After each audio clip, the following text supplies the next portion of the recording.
प्रिय मित्रों, आप सबों को प्रभु यीशु क्रिस्ट के नाम में प्रेम भरा नमस्कार। दोस्तों, सत्यवचन कार्यक्रम में आपका हार्दिक स्वागत है। इन दिनों हम पवित्र शास्त्र से गलातियों की पत्री से अपना अध्ययन कर रहे हैं, जो मानव जीवन के जटिलतम समस्या का हल हमें प्रदान करता है। जीवन में सारी समस्या का मूल मनुष्य का पतन है, अर्थात पाप में गिरना। हम स्वभाव ही से पापी हैं, अर्थात हम पाप करते हैं इसलिए पापी नहीं है, परंतु हम जन्म ही से पापी हैं, इसलिए हम पाप करते हैं। हमारे स्वभाव में पाप है और पाप का फल मृत्यु है। और मृत्यु सूक्ष्म रूप से रोग, बीमारी, लड़ाई झगड़े, निराशा, परेशानी आदि इन प्रकार की समस्याओं को उत्पन्न करती है, जो मृत्यु की तरफ ही हमें लेकर जाती है। हम जीवन में सुरक्षित नहीं है दोस्तों, खुश नहीं है, संतुष्ट नहीं है, दूसरे पर हम भरोसा नहीं कर पाते हैं। कोई ना कोई डर हर एक व्यक्ति को बना रहता है, अर्थात तंगी का डर, अपनी कैरियर का डर, लुट जाने का डर, अन्य प्रकार के बहुत से डर हमारे जीवन में बने रहते हैं।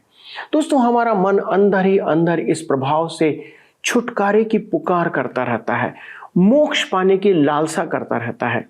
इस पाप से और पाप के प्रभाव से उद्धार या मोक्ष या कहें छुटकारा वह मनुष्य पाना चाहता है, क्योंकि परमेश्वर मनुष्य से प्रेम करता है। उसने इसका प्रबंध हमारे लिए किया है और हमारे हृदय के अंदर में इसे उसने तैयार किया है। यदि हम उसे समझ जाएं और उसे ग्रहण कर लें तो इन सब के ऊपर हम जीवन जीने पाएंगे। आज हम इसी के बारे में देखेंगे कि विश्वास के द्वारा एक मनुष्य पापी से धर्मी कैसे ठहरा दिया जाता है। तो चलिए हम इस अध्ययन में आगे बढ़ते हैं और जानते हैं कि परमेश्वर का वचन आज हमें क्या कहना चाहता है। प्रिय मित्रों, पिछले अध्ययन में हमने पौलुस के व्यक्तिगत अनुभव का अवलोकन किया है। अब हम धर्म सिद्धांत का पक्ष देखते हैं। आइए देखें, विश्वास द्वारा धर्मी ठहराया जाना। अब हम उत्कृष्ट पत्री में उस भाग पर आते हैं जिसमें विश्वास द्वारा धर्मी ठहराए जाने के बारे में पौलुस का प्रवचन है। यहाँ पौलुस स्वयं को यहूदी कहता है। तो आइए पढ़ें गलातियों की पत्री 2 अध्याय उसके 15 पद। लिखा है, हम तो जन्म से यहूदी हैं और पापी अन्य जातियों में से नहीं। ध्यान दीजिए, उससे युग का यहूदी अन्य जाति को पापी समझता था। सच तो यह है कि उस युग में अन्य जाति और पापी पर्यायवाची शब्द थे। अतः पौलुस की झिड़की व्यवस्था पालन की मूर्खता को प्रकट करती है। यह वास्तव में कैसी महान मूर्खता है। आज भी लोग इस प्रकार के मूर्खता में फंसे हैं। हम गलातियों की पत्री 2 अध्याय उसके 16 पद में आगे पढ़ते हैं, जहां लिखा है, तो भी यह जानकर कि मनुष्य व्यवस्था के कामों से नहीं पर केवल यीशु मसीह पर विश्वास करने के द्वारा धर्मी ठहरता है। हमने आप भी मसीह यीशु पर विश्वास किया कि हम व्यवस्था के कामों से नहीं पर मसीह पर विश्वास करने से धर्मी ठहरें, इसलिए कि व्यवस्था के कामों से कोई प्राणी धर्मी न ठहरेगा। मेरे प्रियो, विश्वास द्वारा धार्मिकता का यह सरल और सीधा अभिवादन है। मेरा विश्वास करें, एक रूढ़िवादी को इस अभिकथन से बड़ी परेशानी होती है। इस पद से प्रत्येक रूढ़िवादी को परेशानी होती है। यह पद प्रत्येक रूढ़िवादी को परेशान करता है। मसीह में विश्वास करके भी आपको उसमें कुछ जोड़ना है जो सुसमाचार को क्षतिग्रस्त करता है। ध्यान दीजिए कि पौलुस यहाँ क्या कहता है। यदि एक यहूदी को विश्वास द्वारा धार्मिकता पाने के लिए व्यवस्था का त्याग करना पड़े, तो पौलुस का प्रश्न है, अन्य जाति को व्यवस्था के अधीन क्यों होना है। प्रेरितों के काम 15 अध्याय में यह यरूशलेम सभा का एक बड़ा विवाद का विषय था। क्या एक अन्य जाति को व्यवस्था के अधीन होना आवश्यक है? परमेश्वर का धन्यवाद हो कि पवित्र आत्मा ने मार्गदर्शन किया और निष्कर्ष निकाला कि अन्य जाति उद्धार पाने के लिए व्यवस्था के अधीन नहीं है, क्योंकि उसे दैनिक जीवन में एक ऊंचे स्तर पर बुलाया गया है। क्या अन्य जाति व्यवस्था द्वारा धार्मिकता प्राप्त कर सकती है, जबकि यहूदियों ने सिद्ध करके दिखा दिया कि यह संभव नहीं है। यहूदियों के पास 1500 वर्षों से व्यवस्था थी और वे व्यवस्था पालन में सिद्ध नहीं हुए, तो फिर अन्य जाति विश्वासियों को व्यवस्था पालन के लिए विवश क्यों किया जाए? उस व्यवस्था के पालन में जिसने एक भी यहूदी को उद्धार नहीं दिलवाया। अन्य जाति विश्वासी अनुग्रह द्वारा पहले ही धर्मी ठहराए जा चुके हैं। अतः अन्य जाति यदि अनुग्रह से अलग होकर व्यवस्था पालन करें तो यह एक भारी भूल होगी, क्योंकि व्यवस्था तो यहूदियों को भी धर्मी नहीं ठहरा पाई थी। ध्यान दीजिए, लिखा है कि यह जानकर कि मनुष्य। आइए अब इस पद पर विचार करें। यह कुछ ऐसा है जिससे आप जान सकते हैं कि आपका उद्धार हो गया है या नहीं। यहाँ पर किस प्रकार के मनुष्य की चर्चा कर रहा है? यूनानी भाषा एंथ्रोपोस में इस शब्द से अभिप्राय है संपूर्ण मानव जाति। इसमें रंग, जाति, समाज का भेद नहीं आता है। क्रूस के सामने सब मनुष्य एक समान, एक जैसे हैं। सब के सब पापी हैं। आप कोई भी क्यों ना हो, आप परमेश्वर की दृष्टि में पापी हैं। मैं भी पापी हूं। कहता है यह जानकर कि मनुष्य व्यवस्था के कामों से धर्मी नहीं ठहरता है। मूसा की व्यवस्था या अन्य कोई भी धर्म व्यवस्था। इसलिए मैं कहता हूं, यदि आप कहें कि आपको किसी एक कलीसिया में ही होना है या किसी विशेष अनुभव को पाना है या उद्धार पाने के लिए बपतिस्मा लेना है, तो आप इस पद का खंडन करते हैं, यह जानकर भी कि मनुष्य व्यवस्था के काम के द्वारा धर्मी नहीं ठहराया गया है। जी हां, व्यवस्था कोई भी व्यवस्था हो सकती है। यह पद मसीही विश्वास को सर्वथा भिन्न बना देता है। मसीही विश्वास अन्य विश्वासों की तुलना में भिन्न है, क्योंकि इसमें कर्म द्वारा नहीं, विश्वास द्वारा धार्मिकता है। सब अन्य विश्वास जो पृथ्वी पर हैं कहते हैं करो, परंतु मसीही विश्वास कहता है किया जा चुका है। एक महान काम किया जा चुका है जिस पर हमें केवल और केवल विश्वास करना है। अब मैं एक अत्यधिक महत्वपूर्ण पद पर आपका ध्यान आकर्षित करवाना चाहता हूं। पहला कुरिन्थियों की पत्री 12 अध्याय उसके 3 पद में लिखा है, इसलिए मैं तुम्हें चेतावनी देता हूं, जो कोई परमेश्वर की आत्मा की अगुवाई से बोलता है वह नहीं कहता कि यीशु श्रापित है, और न कोई पवित्र आत्मा के बिना कह सकता है कि यीशु प्रभु है। अब एक प्रश्न उठता है, आप यीशु को श्रापित कैसे कहेंगे? यदि आप मुझसे कहें आपने यीशु को मुक्तिदाता ग्रहण किया तो आपको सब कुछ नहीं मिला, तो पवित्र आत्मा आपको वह सब देगा जो आपको यीशु मसीह में नहीं मिला। तो आज आपको इसकी खोज करनी चाहिए। मेरे मित्रों, ऐसा करना क्रूस पर किए गए प्रभु यीशु के काम का मान घटाता है। वह इस पृथ्वी पर आया कि आपके और मेरे लिए मरे और हमारे उद्धार को ऐसा सिद्ध करे। वह अब स्वर्ग जाकर परमेश्वर की दाहिनी ओर विराजमान है। इब्रानियों के पत्र 1 अध्याय उसके 3 पद में हम इसे पाते हैं, अर्थात अब उसके लिए कोई काम नहीं बचा। बैठ जाने से पूर्व उसने सब काम कर लिया था। अब आप यदि कहें कि उसने हमारे लिए सब कुछ नहीं किया, तो आप वास्तव में कह रहे हैं कि यीशु श्रापित है। आप पवित्र आत्मा के द्वारा ऐसा नहीं कह सकते। दूसरे शब्दों में, आप मुझे पवित्र आत्मा का वचन नहीं सुना रहे हैं।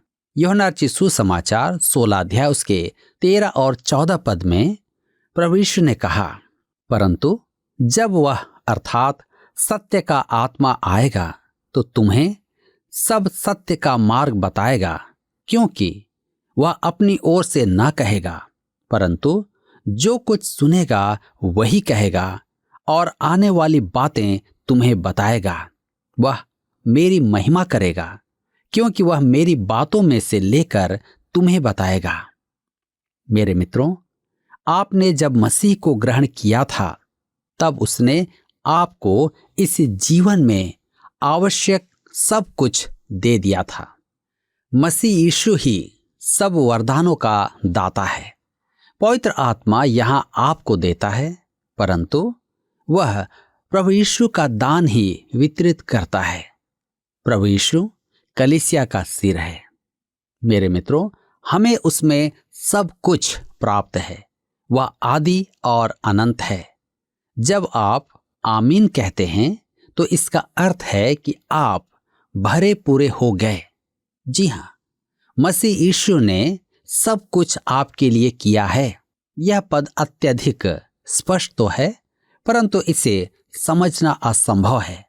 यह जानते हुए कि मनुष्य, स्त्री या पुरुष, गोरा या काला, गरीब या अमीर, भारतीय, चीनी, अमेरिकी, रोमी, व्यवस्था के कामों से नहीं, प्रभु यीशु मसीह में विश्वास करने के द्वारा धर्मी ठहरता है। यहाँ मात्र विश्वास और कुछ नहीं करना है। इसी पद में आगे लिखा है, हमने आप भी मसीह यीशु पर विश्वास किया है कि हम व्यवस्था के कामों से नहीं, पर मसीह पर विश्वास करने से धर्मी ठहरें। हमसे पौलुस का अभिप्राय क्या है? वह कहता है कि उसने और उसके सहविश्वासी यहूदियों ने व्यवस्था का त्याग करके उद्धार के लिए मसीह यीशु पर विश्वास किया कि धर्मी ठहराए जाएं, व्यवस्था के द्वारा नहीं। मेरे मित्रों, इस पद का उपसंहार अति स्पष्ट है, परंतु किसी के समझ में नहीं आता। व्यवस्था के कामों से कोई प्राणी धर्मी ना ठहरेगा। अतः हम मसीह के कामों की मानहानि न करें कि उसने हमारे लिए सब कुछ नहीं किया। मैं नरक जाने वाला पापी था। मैंने उसे अपना उद्धारकर्ता ग्रहण किया और उसमें विश्वास किया और मेरा सिद्ध उद्धार हुआ। अगला पद समझने में और अधिक कठिनाई है। आइए पढ़ें गलातियों की पत्री 2 अध्याय उसके 17 पद। लिखा है, हम जो मसीह में धर्मी ठहरना चाहते हैं, यदि आप ही पापी निकलें तो क्या मसीह पाप का सेवक है? कदापि नहीं। ध्यान दीजिए, धर्मी के यूनानी शब्द का अर्थ है किसी को उचित ठहराना, न्याय में उचित ठहराना। मसीह यीशु में विश्वास करने के कारण हम न्यायोचित ठहराए गए हैं, अर्थात परमेश्वर की दृष्टि में दंड भोगने वाला पापी परमेश्वर के साथ उचित संबंध में आ गया है। मसीह में हमारे उद्धार के आधार पर यह पापों की क्षमा ही नहीं, मसीह की धार्मिकता भी है।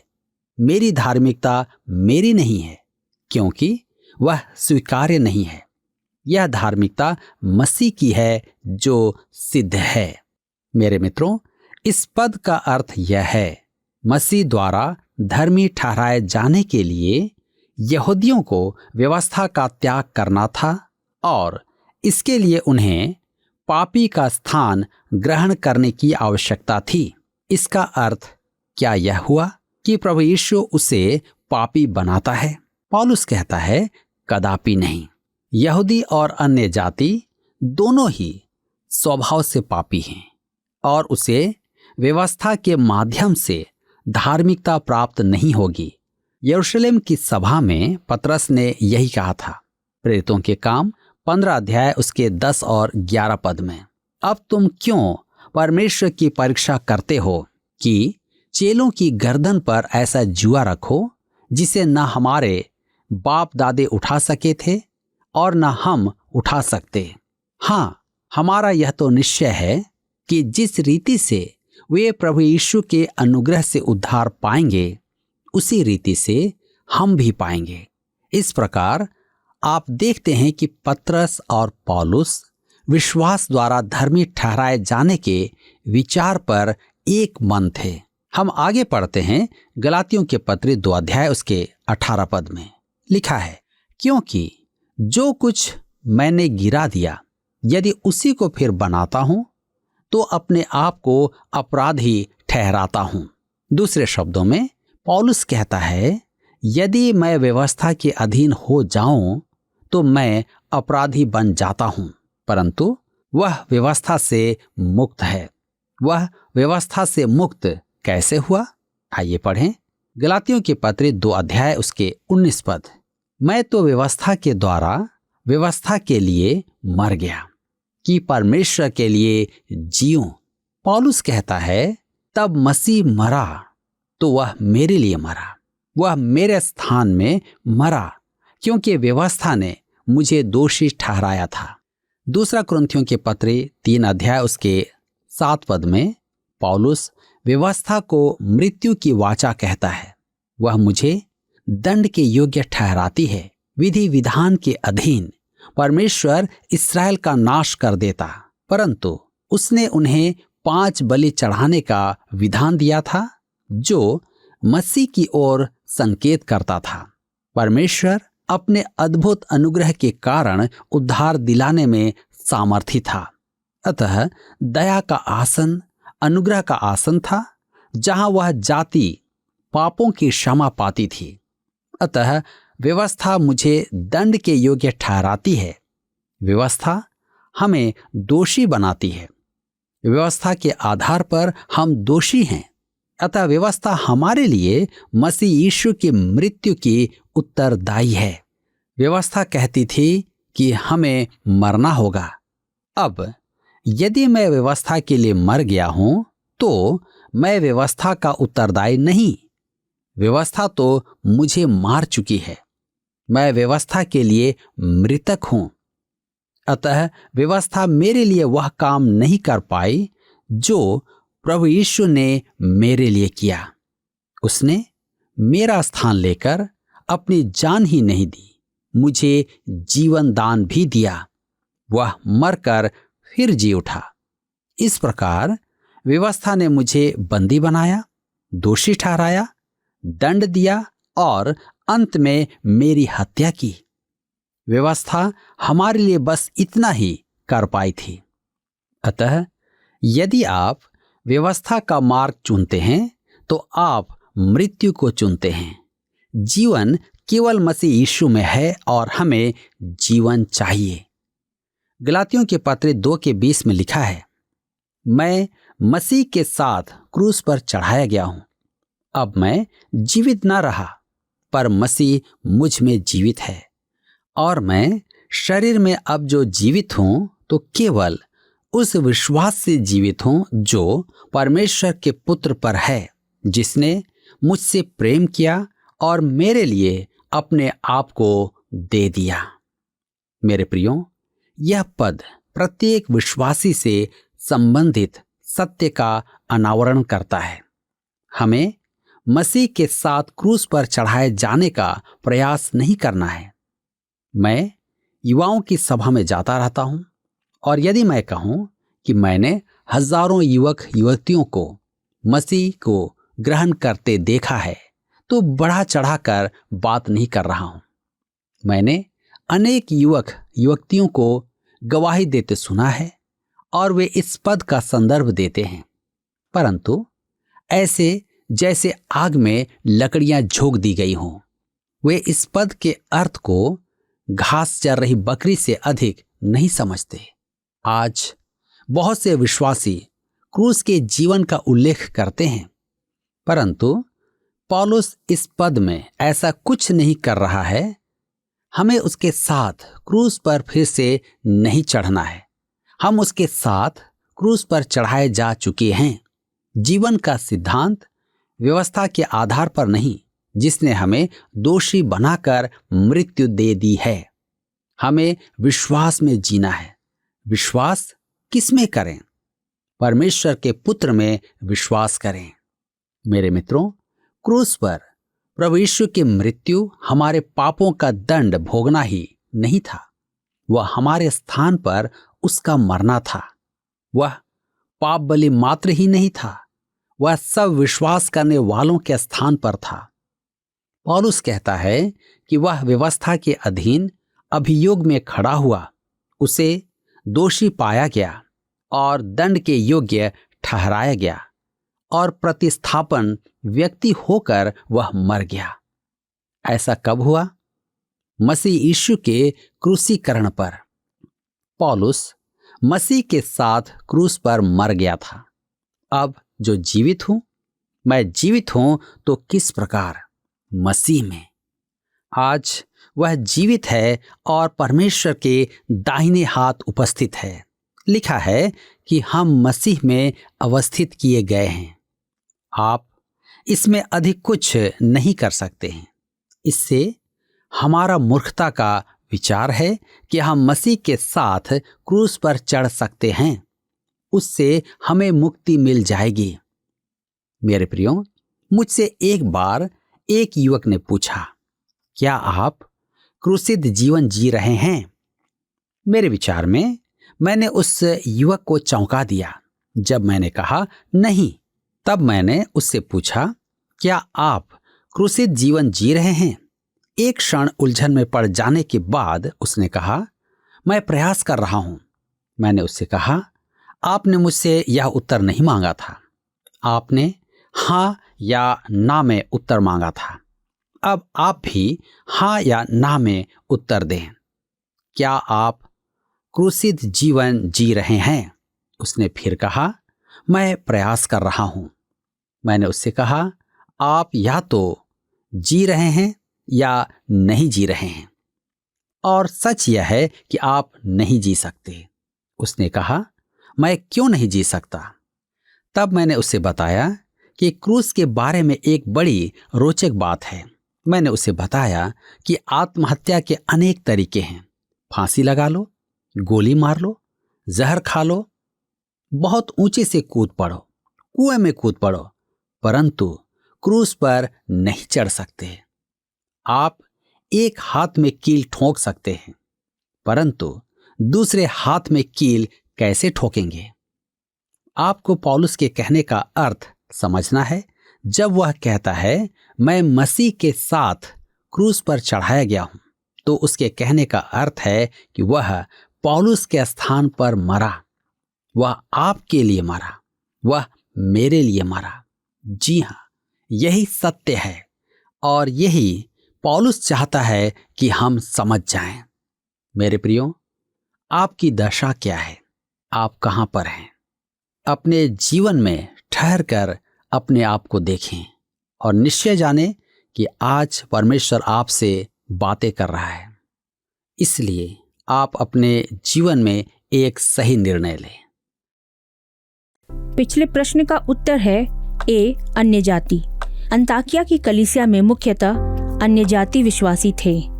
आज का प्रश्न है, हम खाली स्थान के द्वारा धर्मी ठहराए जाते हैं?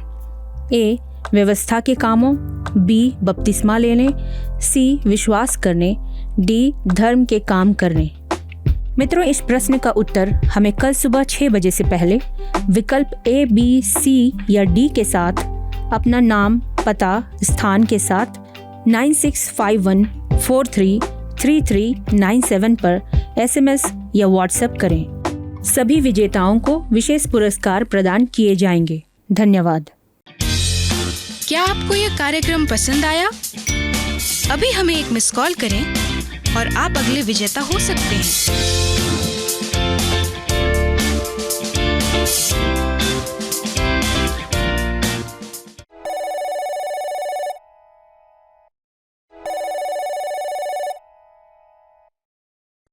मित्रों, सारी सृष्टि और सभी मनुष्य पापों से छुटकारे के लिए करा रहे हैं। इसलिए कोई ना कोई धर्म के काम, भलाई के कार्य करके अपने पापों को ढांपने का प्रयास मनुष्य करता रहता है। लेकिन हमारे भले कार्य परमेश्वर के स्तर को कभी भी प्राप्त नहीं कर सकते, और यदि हम उसके स्तर को प्राप्त नहीं कर सकते हैं तो हम उसके राज्य या स्वर्ग का हिस्सा कभी नहीं बन सकते। और यदि उसके राज्य का हिस्सा नहीं हो सकते हैं तो हम सिर्फ नरक के हिस्से में हैं, या हमारे अंदर सिर्फ नरक का ही भाग हमारे लिए है। लेकिन यीशु ने जो बलिदान क्रूस पर दिया वो हमारे पाप के लिए दिया। परमेश्वर ने हमारे छुटकारे के लिए सब कुछ कर दिया है। यदि आज आप इस पर विश्वास करते हैं तो आज ही आप धर्मी ठहरा दिए जाएंगे। दोस्तों, धर्मी घोषित होने के बाद परमेश्वर के राज्य के योग्य आप बना दिए जाएंगे। दोस्तों, याद रखें, व्यवस्था और धर्म के काम हमें पापों से मुक्ति नहीं दे सकते। यहां तक कि कलीसियाई संस्कार के कार्य भी पापों से मुक्ति नहीं दे सकते। हमें इसे करना आवश्यक है, इन कार्यों को करना आवश्यक है, परंतु ये उद्धार के साधन नहीं है। हम इसके द्वारा उद्धार नहीं प्राप्त कर सकते। प्रभु यीशु मसीह के बलिदान पर विश्वास के द्वारा ही हम उद्धार पा सकते हैं। बाइबल हमें यही सिखाती है। बाइबल के परमेश्वर ने यही प्रबंध हमारे लिए किया है। इसलिए आइए हम भी अपने पापों के लिए विश्वास के साथ यीशु से माफी मांगे, क्योंकि उसने हमारे पाप क्षमा के लिए अपना बलिदान दिया है और परमेश्वर के क्रोध को उस बलिदान के द्वारा शांत कर दिया। परमेश्वर आप सबों को आशीष दे। आइए हम प्रार्थना करें कि परमेश्वर का अनुग्रह हमारे जीवन में बना रहे। हमारे जीवित और सामर्थी परमेश्वर पिता, हम धन्यवाद देते हैं प्रभु यीशु मसीह के उस पवित्र बलिदान के लिए, जिसके द्वारा से पिता आपने हमारे पापों को क्षमा करने का एक प्रबंध ठहराया। और पिता परमेश्वर, आपने हमें इस पाप क्षमा को ग्रहण करने के लिए कोई कठिन कार्य नहीं सौंपा, परंतु सिर्फ प्रभु यीशु मसीह पर विश्वास करने के लिए आपने हमें आज्ञा दिया है, जिसके द्वारा हम, हमारा घराना, हमारे लोग उद्धार प्राप्त कर सकते हैं। पिता, आज हम प्रार्थना करते हैं हमारे सारे दर्शकों के लिए। यदि इनमें से किसी ने प्रभु अब तक आपके ऊपर विश्वास नहीं किया है और वे दो नावों में अब तक चल रहे हैं, तो पिता आज प्रार्थना करते हैं कि प्रभु आप उनके विश्वास को दृढ़ करें। अनुग्रह करें प्रभु कि वो अपना ईमान प्रभु यीशु मसीह पर लाएं, और उनका विश्वास प्रभु यीशु मसीह पर जब आए तो प्रभु आप अनुग्रह करके उनके पापों को क्षमा करें और अपनी संतान होने का प्रभु अधिकार उन्हें प्रदान करें, अपने राज्य में उन्हें ले लें। पिता परमेश्वर, हमारी विनती है प्रभु, हर एक जो आज समय आपके सन्मुख आता है, अपने मनों को आपके सन्मुख कायल करता है, प्रभु आप उस पर अनुग्रह करें। हमारे सारे दर्शकों को, उनके परिवारों के लिए प्रार्थना करते प्रभु कि उनके परिवार में कोई भी ऐसा व्यक्ति ना रहे जो कि आपके अनुग्रह से वंचित हो, आपके उद्धार से वंचित हो। प्रभु आप उन पर सहायता का हाथ बढ़ाएं। प्रभु सारी महिमा आपको देते हुए विनती प्रभु यीशु क्रिस्ट के नाम से मांगते हैं, आमीन। अगले प्रसारण में इस अद्भुत अध्ययन को आगे बढ़ाएंगे। तब तक परमेश्वर के विश्वास में दृढ़ता से बने रहें। प्रभु आप सबों को बहुत आयत से आशीष दे। जय मसीह की।